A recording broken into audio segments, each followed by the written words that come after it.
O ano na mga idol, kumusta na? Dahil sa araw na to ay ka-19 ng Pebrero, ngayon talaga ang kapistahan ng Aurora. At dahil masarap matulog, ayan, sige. Deserve mo yan kuya, bulin mo ngayon ang unahan ng parada. Shall we begin?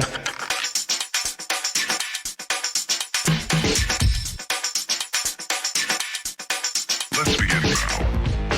Kaya lang guys, nagulat ako sa naabutan ko. Bakit naman Maria sa dinami-dami na mamukha na pwede kayong inspired? Bakit naman sa mukha ko pa? Abay, para naman ako nananalamin sa float na ginawa nyo. So ayan ang float na ginawa ng bahay ng Maria guys. At mula sa kubo, sa arko at maging sa float na to, ay kapansin-pansin pa rin talaga ang kulturang iniingatan namin. Kasama na dito ang pagtatanim ng palay sa mga sasakyan. Ay sorry, joke lang. Abay, pwede nang anihin tong mga to ah. Ayan siya guys, so para sila nagbebenta ng palamuti. Pero teka, ba't parang ganito yata yung nakita ko sa palengke? So ito na naman, dahil malapit na naman ang eleksyon, para nakikita ko naman kung anong team ito. At para sure, hinintay ko talaga kung may mag-aabot ng sticker ng kandidato. Ito guys, hindi ko sure kung kaninong float ito, pero sa tingin ko, ito ay sa Dinggalan. Dahil meron silang pagkakapareho sa palamuting nakalagay sa kanilang arko. Ang kaso guys, nagulat ako dito, para silang mga duwending nagsasayawan. Abay, huwag kayong masyadong malikot mga bata. At baka kayo ay magsihagisan. Pero nakakabilib ang mga batang ito dahil nakakasayaw sila kahit maandar yung kanilang float. Siguro pag ako, abay sumuka na ako kanina pa. Grabe naman, abay binuhat nyo talaga ang inyong simbahan mula Dinggalan. Abay siguraduhin nyo lang na may balik nyo ito bago maglinggo. At wow naman Baler, sa lahat ng mga float, yung float mo pinakamabenta. Wala ba tayo dyan? Baka naman pwedeng hagisan ako ng suman. Ayan siya guys, oh, parang gusto kong pumitas ng isa. Kaso guys, may bantay pala. Grabe, nakakatakot yung kanyang espada. Saan naman kayang kariyan galing ito? Kaya lang guys, nagtataka ako kung yung mga duwende kanina, kahit nahihilo na, ay ang sasaya nilang tignan. Pero dito, abay parang si mother lang nag-i-enjoy. Maya pa guys, ay meron ako naririnig na naghihiyawan. Kaya naman tinanong ko yung isang nanonood kung anong nangyari. Abay sabi baga naman sa akin,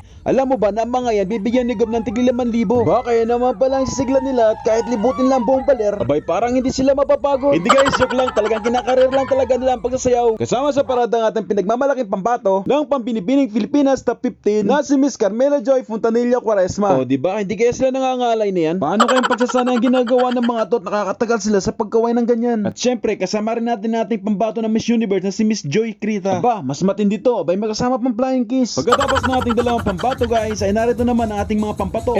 Pambato pa rin sa mga rampahan. O diba, kala nyo pang Miss Beauty Queen lang mga binibini dito sa Aurora? Hindi no, pwede rin sila sa rampahan guys. Halata naman sa mga binti. Pero itong mulawin na to, ang hindi ko talaga maintindihan. Abay, mas pinili baga namang maglakad kaysa lumipad? O wala, sige, mag-ingat-ingat ka nga lang sa mga lasinggero at baka maging pulutan kang ibon ka. Pagkatapos ng mulawin ay sumunod naman itong grupo ng mga magsasaka na hindi ko maintindihan kung anong klase ng variety yung palay na hawak nila. Nasinundan naman ito ng mga kalabaw at araw. O diba, ganyan dapat ang paglakad guys. Yung kahit ang init-init ng daladala nila ay ang sasaya pa rin nilang tignan. At kung di nyo napapansin guys, ang mga yan ay mga nanay na. Pero wow, akala mo ka walang mga nararamdamang sakit sa mga paa. Kung alam ko lang may daladala kayong mga eskilan sa inyong mga bulsa. Yan nga guys, sa bandarian nakala ko may nabuhos na stopin. Hindi guys, joke lang, malalakas talaga ang mga binti ng mga yan. Kapag naman ang tumira dito sa bundok-bundok at bukid, kadalasan baha pa. Ewan ko lang kung hindi lalaki ang mga binti ninyo. At dahil ang Aurora ay isa rin sa mga mahihilig sa halaman, kasama rin ang grupong ito na sa tingin ko ay grupo ng mga plantito at plantitas. Grabe sila o, saan kaya sila nakahingi ng halaman? Mga variegated pa talaga. Pero anong klaseng halaman naman kaya mga yan? You know, yung tuwang-tuwa sila sa suot nila at proud talaga sila na makita sa kamera yung mga pagmumukha nila. Pero sa totoo lang, dahil mahilig din ako sa halaman, doon talaga ako sa mga halaman nila ako natutuwa. Abay katitibay naman ng mga yan, siguro kahit maghampasan sila dyan ay hindi talaga masisira. Alam nyo guys, dito naman sa grupong ito, ako talaga napahanga. Grabe yung mga nanay, kahit nagkanta hilo-hilo na, ay bakas pa rin talaga sa kanilang mukha yung saya, talaga nag-i-enjoy sila. O ano, nakakita kayo ng maraming star? Ikot pa. Good luck mga mother, sana umabot kayo hanggang dulo. Dito sa parada guys, ay kasama rin ang nagmamagandang dilag, ang reyna ng kagandahan sa kaharian ng San Luis. Kasama ang kanyang mga alagad na hindi ko alam kung ano yung pinaglalaban ng mga to. O diba, ang sasayan lang tignan guys. Hindi ba kayo nahihilo niyan? Pero alam nyo guys, sa lahat ng mga reyna na nakita ko, sila talaga yung ganyang maglakad. Abay kasiga eh. Tabi kung ayaw yung mapuruan. Ito naman guys, noong una talagang hindi ko mawari kung anong grupo to. Akala ko nga noong una, samahan ito ng mga nagbalik loob. Buti na lang nakita ko ang tarpaulin na hawak ni kuya. Grabe, yung natatawa ka sa itsura nila ay mga kabaro mo pala. Sige, gulang mga bro, push nyo yan. Buti na lang pala talaga at hindi ako sumama. Dahil kung hindi, talagang pagkakamalan tayo mga nagbalik loob. At syempre, kasama rin sa parada ang paboritong sanlahan ng Aurora, ang Palawan. O guys, napakasipag ng Palawan dito sa Aurora na sumama sa mga paradang katulad nito. Kala ko nga mag-aagis sila ng pera, abay naghintay pa man din ako. At nasa parada rin mga magagandang dilag na sumali sa Binibining Aurora. O diba? Ayan na naman yung iba't ibang klase ng kaway guys. Diyan mo makikita yung kaway ng kandidato, kaway ng nagpapaalam, kaway ng may tinatago, at kaway na parang nagpupunas lang ng salamin. Pero alam nyo guys, sa parada ito talaga ang pinakahintay ko.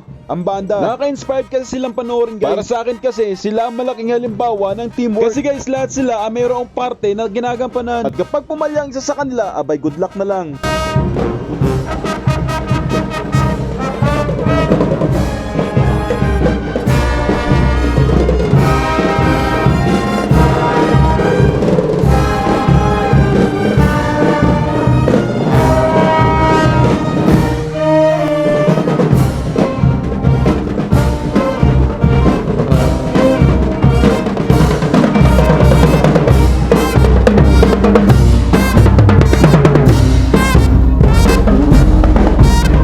Samantalang narito naman ang ilan sa mga grupong sumama sa parada. Ang Civil Service Commission, DILG ng Aurora, Department of Agriculture Regional Office Field 3, Philippine Coconut Authority ng Aurora, ang National Irrigation Administration, at pati na rin ang NFA. Kasama rin dito ang Department of Science and Technology Center ng Aurora, ang TESDA, Philippine Health, at DTI. Siyempre nakiisa rin ang Pacific Ecozone, Department of Labor and Employment ng Region 3. Kasama rin dito ang PAO, sama ng mga attorney dito sa Baler. Sa mga hindi pa nagbabayad ng tax, ito para sa inyo. At nakisama rin ang mga taga-engineers office. Ganun din ang mga taga-PSA. At syempre andito rin ang mga nangangalaga sa ating mga aquatic resource tulad ng isda. At bagaman may mga iniinda na sa katawan ay hindi rin nawawala ang ating mga senyor. At narito rin guys yung mga naglalagay ng bandera tuwing piyesta. At narito rin ang mga taga-provincial court. At syempre ang mga malalakas ng loob nating mga electrician. Ang ating mga OFWs, baka naman po chocolate po kayo dyan. Andito rin ang ASCII. Magbayad na yung may mga utang diyan. At syempre samahan ng mga mayayaman dito sa Aurora. Sila lang naman ang mga nagmamay-ari ng restaurant at hotel na kinakainan at tinutuluyan nyo dito sa Aurora guys. Kaya naman makahingin ng discount sa inyo mga madam sir. Sila ay ilan lamang sa mga dumalo at nakisa sa parada ngayong kapiyastahan ng Aurora. At sa mga hindi ko na naisama, pasensya na kayo guys. Kasi muntik na talaga akong maduling nung itry kong basahin yung pangalan ng mga grupo ninyo. That's it matter naman kasi kunti rin lang naman yung nakikichismis sa ginagawa ko. Sige po kabuuan ng video ito sa parada ng kapiyastahan ng Aurora. At dahil ngayong araw din ang karawan ng aming ama, dumaan na rin ako dito sa Goldilocks para bumili ng cake. Hindi naman siya mahirap hanapin guys kasi nasa gilid lang ito ng daan. Ang kaso guys, sa tagalan ako dahil sa dami ng pagpipilian ay hindi ko alam kung anong kukunin ko. At bukod sa cake guys ay marami ka rin ditong ibang options dahil meron sila ditong cookies, popcorn, mamon, loaf bread at iba pa. At kung inakala nyo na sponsor to, hindi